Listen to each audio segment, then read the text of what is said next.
जय श्री कृष्णा बच्चों। आज मैं आप लोगों को क्लास 7 से लेकर क्लास 10 तक के लिए बड़ा एक इम्पोर्टेंट थ्योरम भेजने जा रहा हूँ, जिसका बोल है त्रिभुज के दो भुजाओं का योगफल तीसरी भुजा से सदैव बड़ा होता है। ये अक्सर एग्जाम में आता है और प्रयोग भी आप लोग अक्सर करते हैं। तो कैसे होता है मैं आपको बताने जा रहा हूँ। सबसे पहले तो कथन हम लोग लिख लेते हैं बच्चों। त्रिभुज के दो भुजाओं का योगफल, दो भुजाओं का योगफल, त्रिभुज के दो भुजाओं का योगफल तीसरी भुजा से सदैव, तीसरी भुजा से सदैव बड़ा होता है। त्रिभुज के दो भुजाओं का योगफल तीसरी भुजा से सदैव बड़ा होता है। देख लीजिए, हम लोग एक त्रिभुज बना लेंगे बच्चों, इसको आगे प्रोड्यूस कर देंगे। इस तरह से यहाँ से इसको ऐसे मिला देंगे, नाम दे देंगे ए बी सी, यहाँ लिख देंगे डी। अब हम लोग चलेंगे मुख्य प्रतिज्ञा। क्या लिखेंगे? मुख्य प्रतिज्ञा।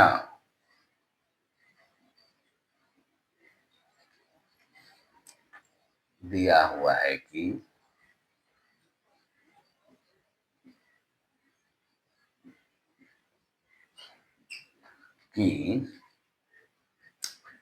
ABC एक त्रिभुज है।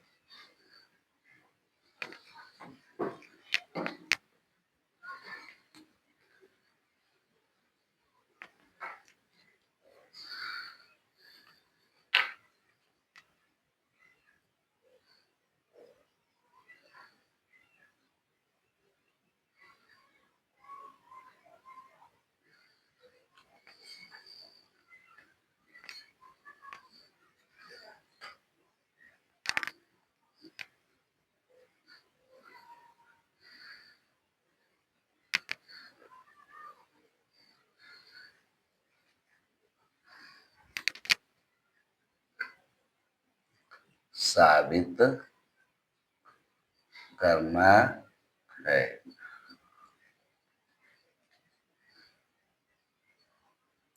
AB plus BC greater than AB plus AC greater than BC।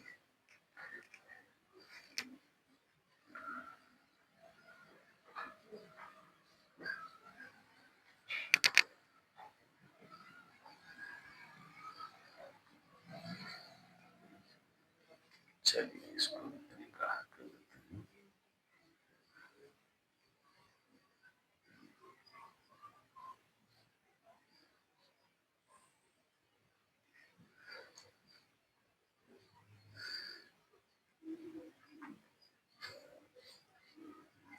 यहाँ हम लोग चलेंगे रचना।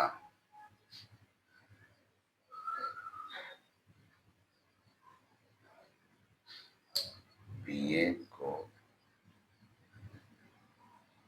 अपने सिद्ध में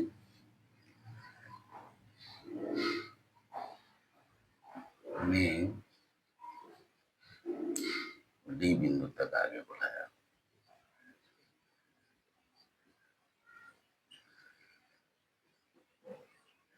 आगे बढ़ाया DA को अपनी सिद्ध में D बिंदु तक आगे बढ़ाया। इस प्रकार की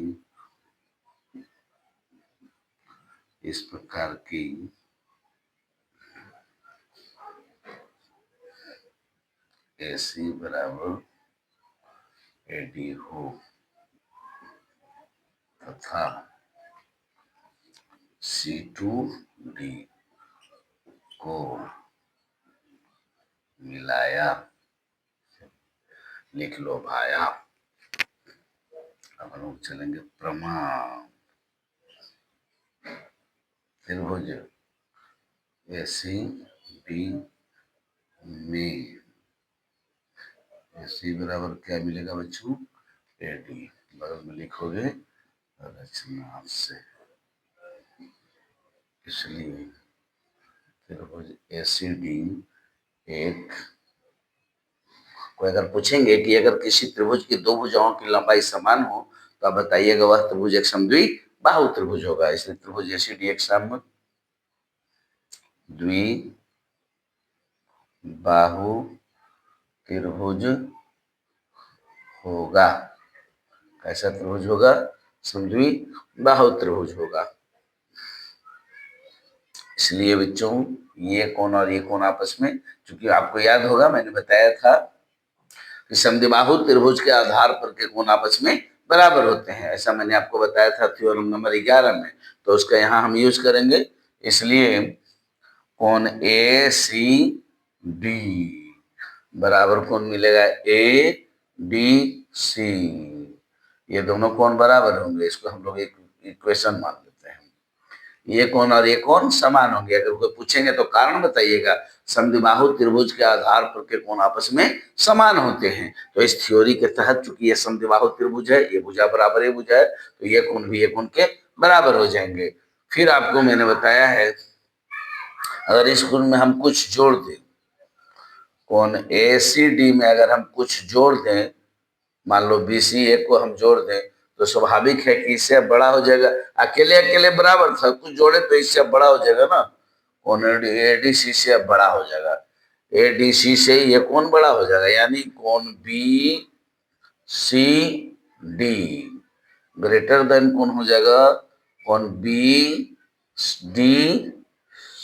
के। ये जो आपका पूरा कोण हो गया वो इस कोण से क्या हो जाएगा, बड़ा हो जाएगा। ये पूरा कोण इस कोण से बड़ा होगा, क्योंकि इतना इतना बराबर था, इसमें कुछ हमने जोड़ दिया तो स्वाभाविक ही बड़ा हो जाएगा और ये छोटा हो जाएगा। ठीक है बच्चों, एक चीज मैंने बताया है कि यदि किसी त्रिभुज के दो भुजाओं की लंबाई असमान हो तो बड़े कोण के सामने की भुजा भी बड़ी होती है। हम इसको यहाँ लिखने जा रहे हैं। पुनः हम जानते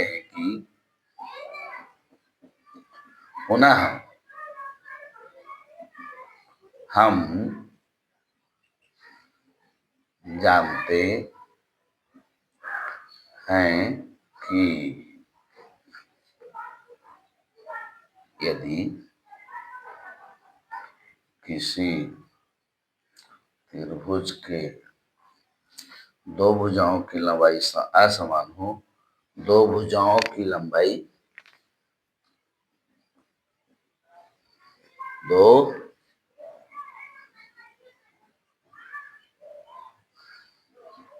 भुजाओं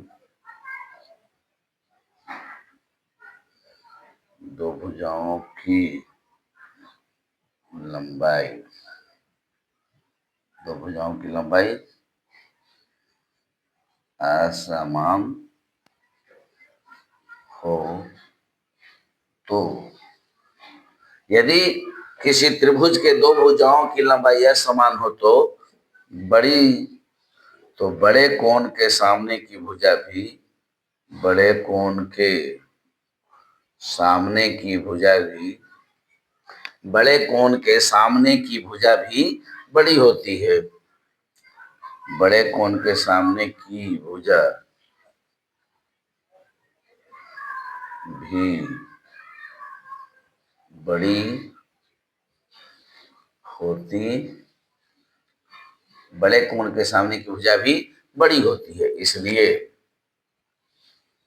त्रिभुज DCB में, बड़ा सा त्रिभुज है DCB में, आपको पता है DCB में कोण BCD ग्रेटर देन है कोण BDC, मतलब ये कोण बड़ा है और ये कोण छोटा है, इसलिए BD बड़ा हो जाएगा। BD बड़ा हो जाएगा BC से।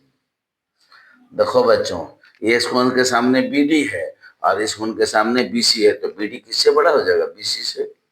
या BD को आप तोड़ दीजिएगा, BA plus AD greater than क्या मिलेगा, BC।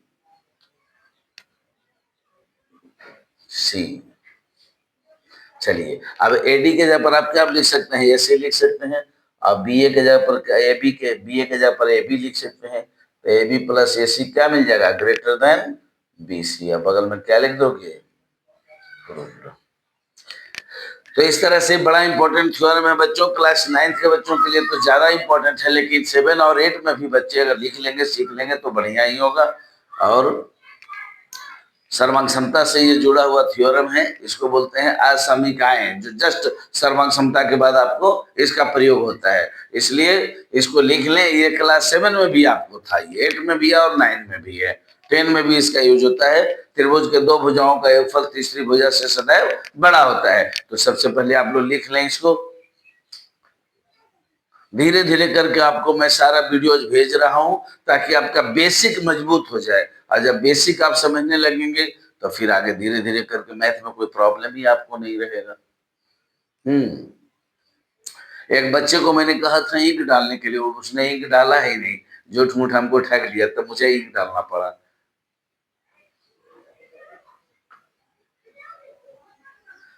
लिख रहे हैं आप लोग, लिखिए लिखिए।